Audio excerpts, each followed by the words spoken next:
Horas, kita kembali bertemu dengan Renungan Harian Carpe Diem hari ini, Sabtu 4 Juni 2022. Kiranya di hari ini damai sejahtera Allah yang melampaui segala akal memelihara hati dan pikiranmu di dalam Kristus Tuhan kita. Kini marilah kita memulai renungan firman Tuhan hari ini dengan menyanyikan buku WND nomor 699, baitnya yang pertama dan kedua.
Firman Tuhan hari ini adalah yang tertulis dalam Titus 3 ayat 4 dan 5. Tetapi ketika nyata kemurahan Allah, Juru Selamat kita, dan kasih-Nya kepada manusia, pada waktu itu Dia telah menyelamatkan kita, bukan karena perbuatan baik yang telah kita lakukan, tetapi karena rahmat-Nya oleh permandian kelahiran kembali, dan oleh pembaharuan yang dikerjakan oleh Roh Kudus. Demikianlah firman Tuhan. Sola Gratia adalah ajaran yang terkenal dari Martin Luther, sang reformator gereja. Dengan ajaran ini, Martin Luther menegaskan ajaran Alkitab bahwa keselamatan hanya diperoleh karena kasih karunia Allah kepada kita, bukan karena perbuatan baik kita diselamatkan. Ajaran tersebut sesuai dengan firman Tuhan hari ini bagi kita. Kepada Titus, Rasul Paulus menegaskan bahwa ketika nyata kemurahan Allah, Juru Selamat kita, dan kasih-Nya kepada manusia, saat itulah Allah menyelamatkan kita, bukan karena perbuatan baik.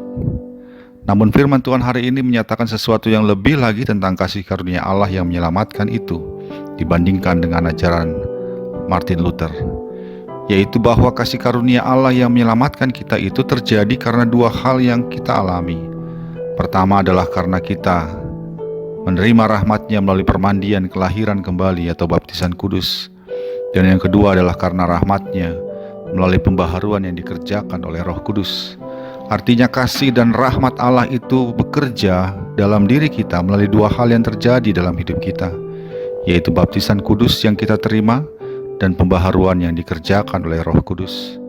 Untuk hal yang pertama, kita semua telah menerimanya, yaitu dibaptiskan dalam nama Bapa, Anak, dan Roh Kudus. Namun itu saja tidak cukup.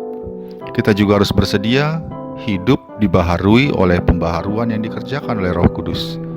Artinya bersedia hidup kita dipimpin oleh Roh Kudus, bukan lagi oleh segala keinginan dan nafsu diri kita.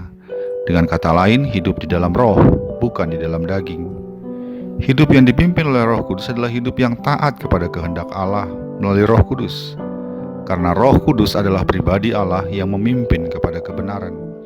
Di sanalah letak pembaharuan yang dikerjakan oleh Roh Kudus, yaitu kita meninggalkan kehidupan yang dipimpin oleh keinginan daging yang menuju kepada dosa dan maut, dan masuk kepada kehidupan yang dipimpin oleh Roh Kudus dalam kasih karunia Allah yang menyelamatkan. Sahabat Carpe Diem yang dikasihi Tuhan, biarlah firman Tuhan hari ini mengantar kita untuk memasuki minggu perayaan turunnya Roh Kudus yang akan kita rayakan besok, sehingga kita makin dikuatkan untuk menerima kasih karunia yang menyelamatkan kita dari Allah yang dikerjakannya melalui pembaharuan oleh Roh Kudus. Amin.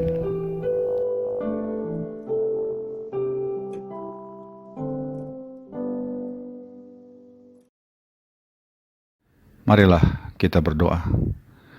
Kasih karunia-Mu ya Bapa yang menyelamatkan kami, dan itu terjadi juga melalui baptisan yang kami terima dan pembaharuan yang dilakukan oleh Roh Kudus dalam hidup kami. Biarlah kami hidup bersedia dipimpin oleh Roh Kudus dan meninggalkan segala keinginan daging yang membawa kami kepada dosa. Pimpin kami ya Bapa, sebab kami adalah anak-anak-Mu yang telah Engkau selamatkan. Dalam Yesus Kristus kami berdoa. Amin. Kasih karunia dari Tuhan kita Yesus Kristus, anugerah dari Allah Bapa kita, dalam persekutuan dengan Roh Kudus menyertai engkau sekalian. Amin.